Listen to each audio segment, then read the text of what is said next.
Basta mga boss. So for today's video, samahan nyo akong magparehistro nitong motor ko.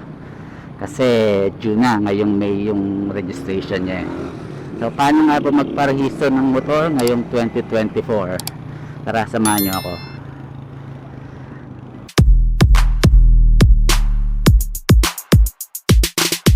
So ending ng plate number ko is number 5. So ibig sabihin, kailangan ko na siyang iparehistro ngayong May number 5. So kapag nagpaparehistro ako, pupunta ako sa PMVIC or yung Private Motor Vehicle Inspection Center. Kasi para sa akin, convenient na kasi doon na pumunta para kasing one-stop shop na yun eh. So meron na siyang inspection ng motor, emission testing, at pwede mo na rin iparehistro dun kasi may satellite office ang LTO dun sa PMVIC. So wag mo lang kakalimutan dalhin yung OR and CR mo. Photocopy lang naman ang hihingin nila para sa pagpaparehistro ng motor. Kung wala kang insurance, TPL, meron din naman mabibili na dun sa PMVIC. So katabi lang nun may nagtitinda ng insurance. Sa TPL siya, no? Kaya yun lang naman ang hinihingi din eh. At least may TPL ka. So bakit ako sa PMVIC? Kaya nga nang kasi sinabi ko, convenient kasi doon. Tsaka hindi ka na maghihintay ng matagal sa registration kasi halos walang pila dun sa satellite office ng LTO. So pagkatapos ma-inspect ng motor, didiretso ka na sa office ng LTO para magparehistro. So hindi ka na lilipat pa sa ibang, hindi ka na kailangan pumunta sa mismong LTO office, diba? Gagaya nung sa dating pagpaparehistro, magpapa-emission testing ka, then pagkatapos magpa-emission testing, pupunta ka pa dun sa LTO office. So magbabiyahe ka na naman, lalo na kung medyo di naman magkalapit yung LTO tsaka yung emission testing. Tapos maraming nagpapa-register sa LTO mismo, so pipila ka pa ng mahaba para lang magpa-register. So na-experience ko na kasi dito sa PMVIC na nagpaparehistro ako ng sasakyan. Di naman matagal yung pilang hihintayin mo, no? So within 1 hour tapos ka na magparehistro.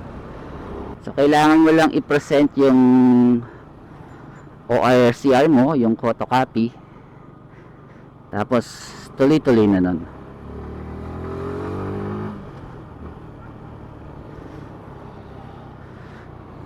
Actually pipila mo lang yung sasakyan mo, yung motor mo, tapos sila na bahala nun. Sila na magdadrive papunta dun sa inspection bay. So inspection area nila,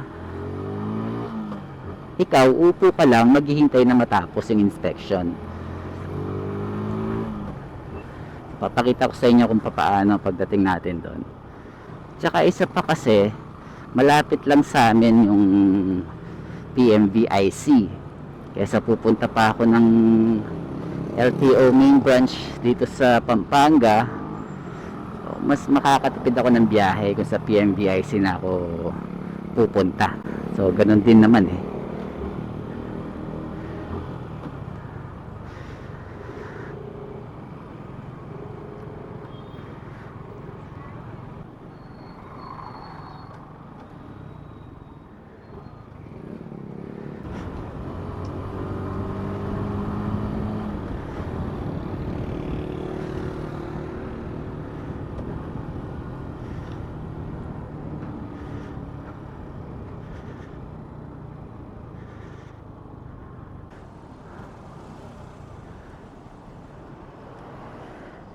Init, grabe. So malapit na tayo sa PMVIC. So pagliko dito, malapit na lang siya.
Ito na.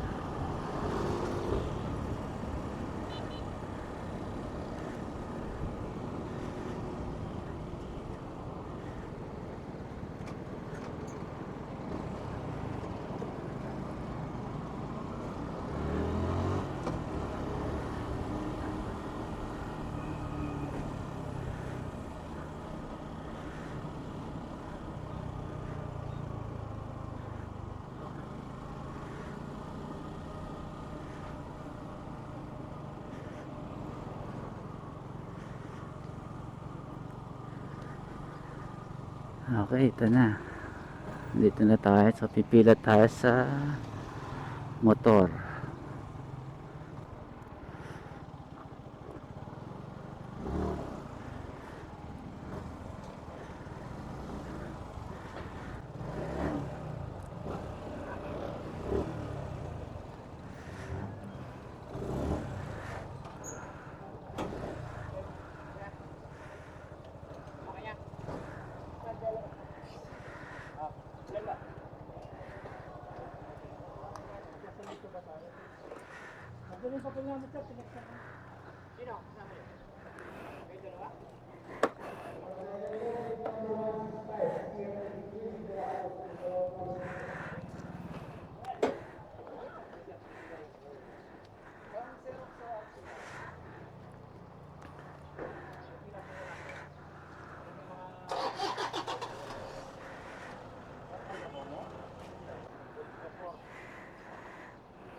Okay na? Sabihin niyo boss, hindi na papilo. Kaya kilop na yun. Saan yung sakyan? Okay, sir. Doon na.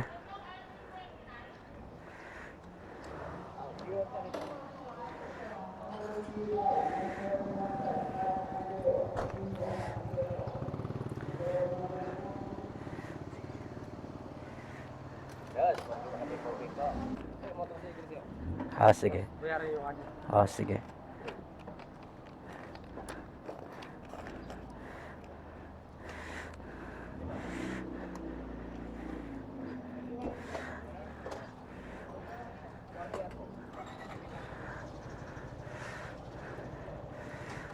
So, ipipila na natin yung motor, then magbabayad na tayo.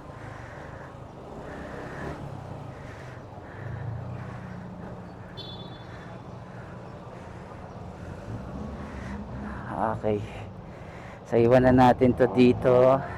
Tapos magbabayad na tayo. Sir, po na kayo, sir. Bayaran ko na. Kita na cashier.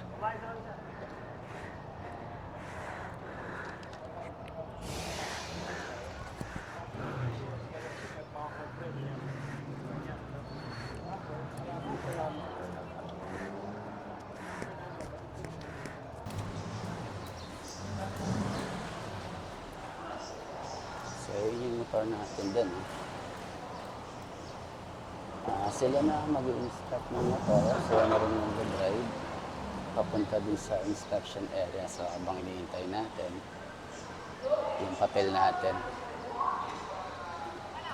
Ito naman yung LTO after ma-inspect. Dito na tayo nagpaparenew.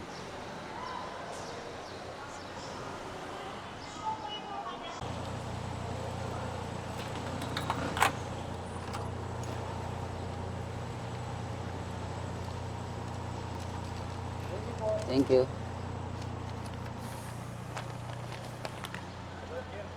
So yun, nakuha ko na yung result and pasado naman yung motor natin. So paparehistro ko na siya ngayon. Pero bibili muna ako ng insurance. Pumunta ang insurance.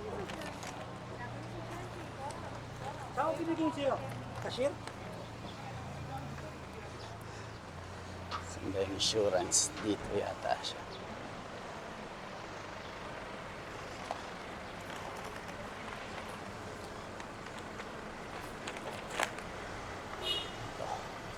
Dito tayo.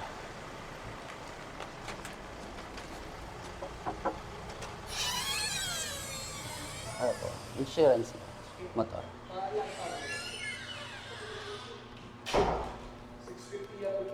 $650. 650.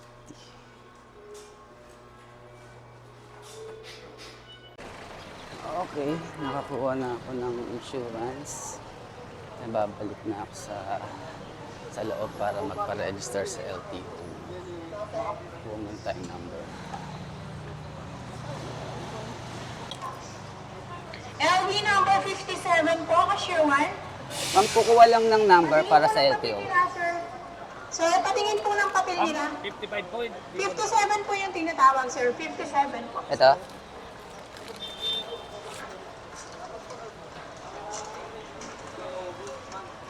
Sir, sa sakot po ito, kailangan po ng encoding. Sakop? Opo. Sige. Thank you po. Thank you. Yung 57 po.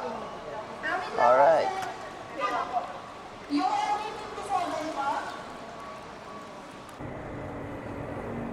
So, ayun mga boss. So, ang sabi sa akin ay for encoding daw. So, pupunta tayo sa main branch dito sa Region 3.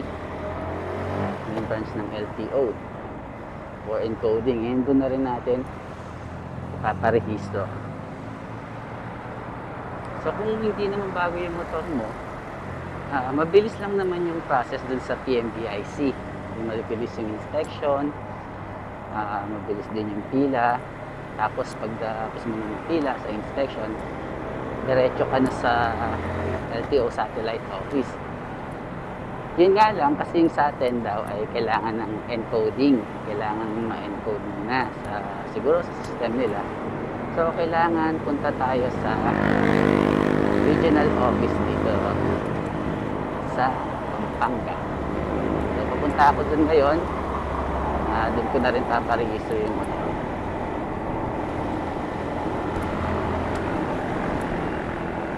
Malapit lang din naman siya dito.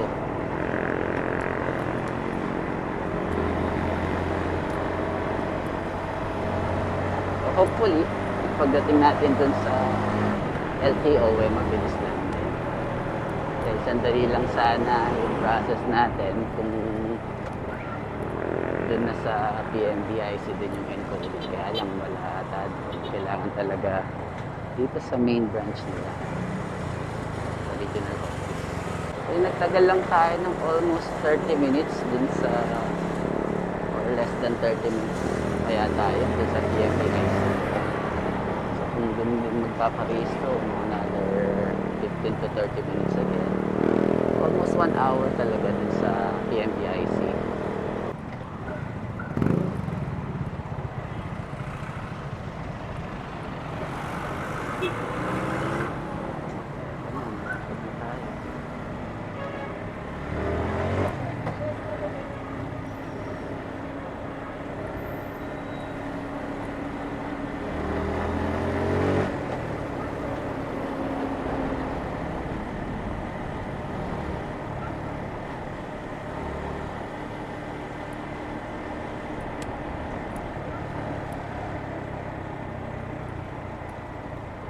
Ito na, LTO.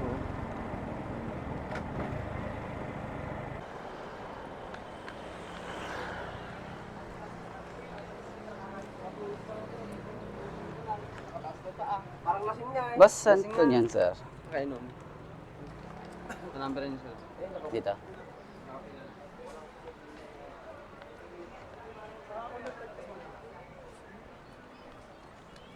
Ay, sorry. Makapila kayo, boss? Ay,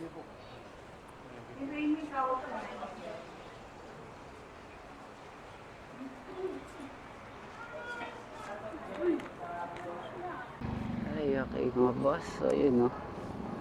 Natapos din tayo dito sa LTO. Inabot tayo ng mahigit 1 oras dito sa LTO. So, kung dun lang sana sa PMBIC, hindi naman naabuti ng 1 oras. Kaya lang kasi, itong nangyari, kasi na-release tong motor ko ng September 2022. Tapos na-register siya ng October. 2022. Meron na siyang plate number naka-indicate sa CR, which is ending nga is 5. So nung May 2023, ang sabi sa akin, for additional lang, so parang extension ng registration para umabot ng 2024. So ngayon, itong May 2024, pinarehistro ko, yun daw OR nung May 2023 hindi naka-encode. Kaya kailangan kong pumunta dito sa LTO office. Hindi ko lang maintindihan bakit nung nagpa-extension ako, hindi pa nila in-encode. So, hindi na sana ako natagalan sa pagpaparehistro ngayon. But anyway, may kagaya kong ng case, ano nang gawin nyo? Sakali yung motor nyo, nagpa-additional din kayo, nagpa-extension kayo ng registration, so kailangan nyo talagang pumunta ng LTO para ma-encode. Nga lang, sa LTO, medyo matagal. And by next year, nung magpaparehistro ako sa PMBIC na rin ulit, para mas mabilis na. Kasi talagang magtatagal ka dito sa LTOs, gawa ng marami ang kapila. At medyo may katagalan ng proseso nila. Nakalagay dun sa Citizens Charter nila, yung pag-uploading ng mga documents ay 15 minutes lang. Pero inaabot ako ng mahigit 1 oras. But anyway, natapos na. So, charge to experience. So, next year, sa PNBIC ako magpaparehistro na naman para mas mabilis na talaga. So, yun lang mga boss. Salamat sa panonood ng video. Sana may natutunan kayo sa video natin yan. And kung hindi pa kayo nakasubscribe, please like, share, and subscribe sa aking channel. Maraming salamat mga boss. Ride safe always. Till next time. Bye.